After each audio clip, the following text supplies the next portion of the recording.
what you gonna learn about life is that people only respect who and what can do the same things back to them what they can do to others. Hitters only respect hitters. Bosses only respect bosses. If you cannot give back an equal consequence that one side can dish out, then the other person is not going to think twice about doing anything to you. But if there's going to be an equal consequence, if I punch you and the chances of me getting punched back are high as well, I'm going to think twice about punching you. If I shoot you and you're going to shoot me back, I'm going to think twice about shooting you. Have you ever noticed that when you are watching like mafia movies, gangster movies, things of that nature, etc. When they have those sit downs, sit downs like that still go on to this day in the streets, in the gangster world. Those sit downs, those things still happen to this day. When two sides are going to war and they say, look, we gotta get some type of understanding. We gotta see if we can sit down and talk. Do you think that they would sit down and talk with somebody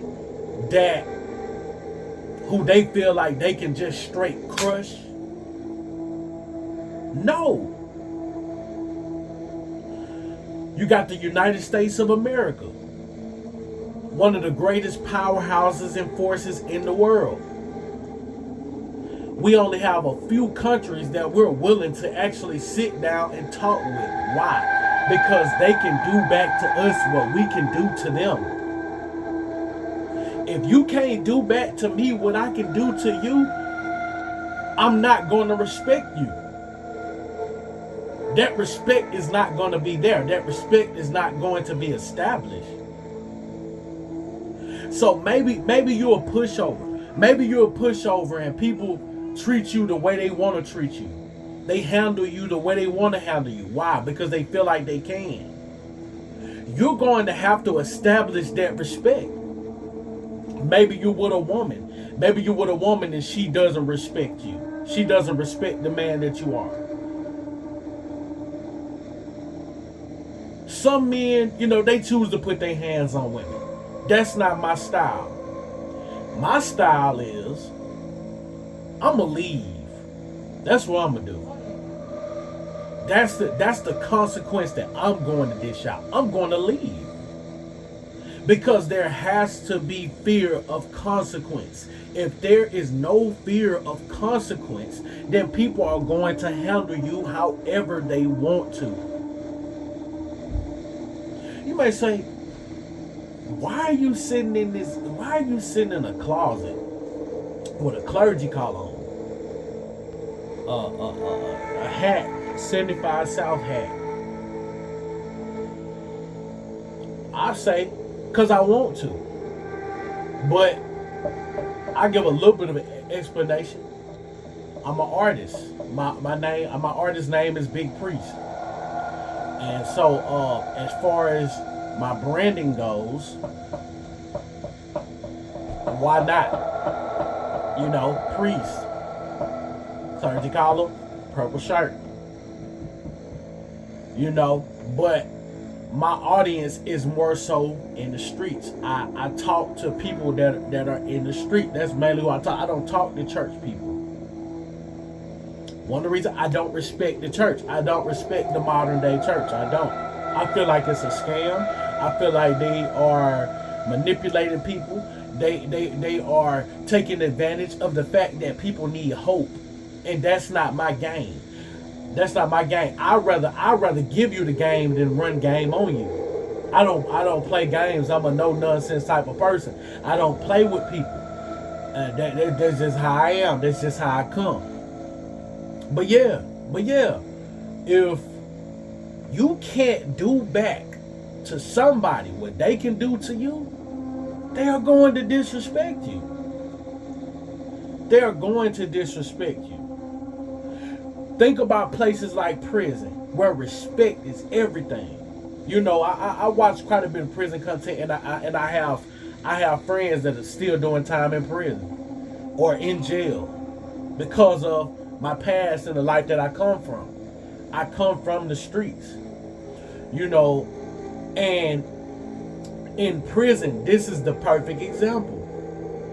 If people do not feel the threat of violence, people are going to handle you however they want to handle you. Or at the very least, not violence, some type of consequence. There must be consequences to people's actions, to how they treat you. And it just is what it is. But what I'm going to do, I'm going to leave, you know, any comments, any questions you may have. You know, if you would like to hear any particular stories from when I was in the streets. My brother, he was unalive, and what's crazy is he was not unalived in the streets, even though he was a street dude. You know, he was unalive due to the woman that he, you know, chose to marry. You know, he was unalive due to the woman that he chose to marry, or whatever. You know, you may say, well, why is that important? Giving you just a little bit of context of how you can get a motherfucker like me have on a preacher shirt, a clergy collar shirt, sitting in a dark closet with a clergy collar on, in here telling you about respect and letting you know that when motherfuckers disrespect you, you gotta meet them back with the same energy that they sent your way. Nobody likes a nice guy. Nobody likes a fucking nice guy. So stop being so fucking nice. In case you haven't noticed, the country and the world that you are in, we don't respect nice guys. We don't respect nice people. Nice guys and nice people get ran over. They get pushed over. They get used. They get abused. That's the name of the game. And it's sad to say, but that's the way it is. Set some motherfucking boundaries. Set some motherfucking boundaries in your life. And dare motherfuckers to cross them motherfuckers. Set some motherfucking boundaries in your life. And stand on them. And don't be afraid to lose anybody because of your moral standards and principles. I don't give a fuck who it is. This your boy Big Priest. That'll be the end of that. Alright, y'all.